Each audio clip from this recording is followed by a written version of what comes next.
Olá a todos! Na aula de hoje vamos dar continuidade no estudo de topologia no plano complexo. Então, vamos definir o que é fronteira de um conjunto. Se eu simplesmente desenhar uma região aqui, então digamos que a nossa região tenha essa característica. Fica intuitivo se eu perguntar para vocês o que seria a fronteira desse conjunto. Seria justamente essa borda, vamos colocar assim. Mas como podemos definir formalmente se um número complexo Z, ou melhor, Z0, pertence ou não à fronteira de um conjunto? Então, vamos observar este ponto aqui. O que nós devemos fazer para certificar que esse número complexo de fato está na fronteira? Então, na fronteira do conjunto A. Vamos considerar o nosso conjunto A, esse conjunto aqui. Vamos desenhar uma bola qualquer centrada nesse ponto. Se nessa bola você encontrar pontos que estão em A e pontos que estão fora de A, não importando o raio da bola, então esse ponto está na fronteira. Então, por exemplo, por que a gente não pode dizer que esse ponto é um ponto de fronteira?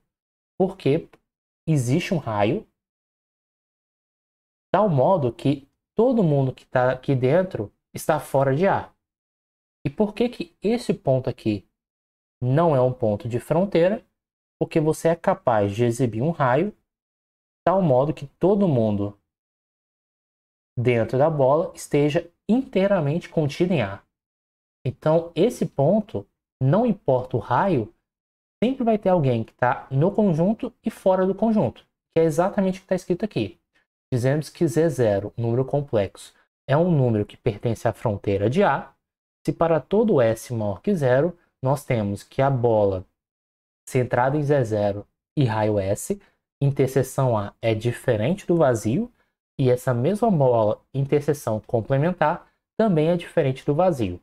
Uma notação que a gente costuma usar é a notação FR de A, para dizer o conjunto de todos os números complexos que são elementos que pertencem à fronteira de A.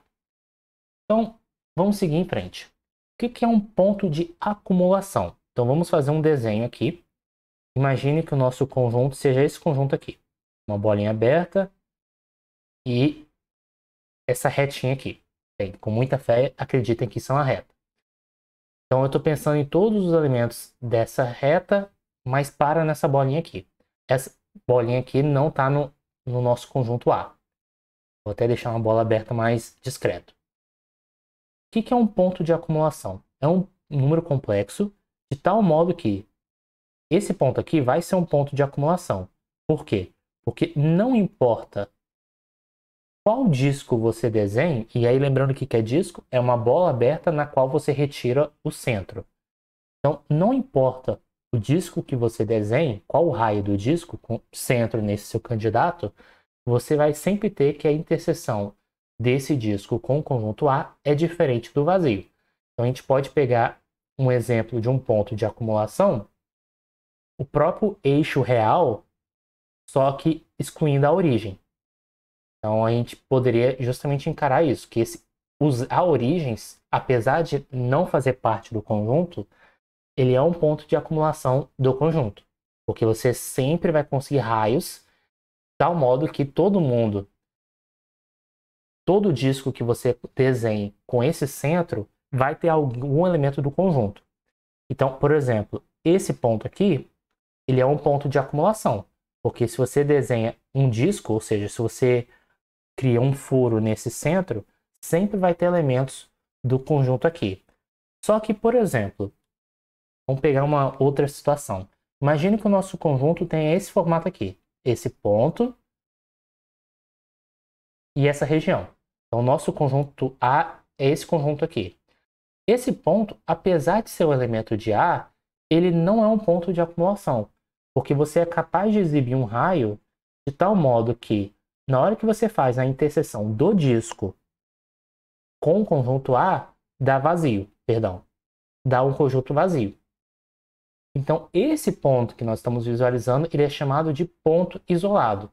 é quando você é capaz de exibir um raio, de tal modo que a interseção, agora sim, da bola com o conjunto A é apenas o elemento Z0. Então, esse ponto aqui, ele é um ponto isolado. Por quê? Porque a interseção da bola com o conjunto A é somente o centro, a partir de um determinado raio. Uma outra noção que é muito importante é um conjunto A ser limitado.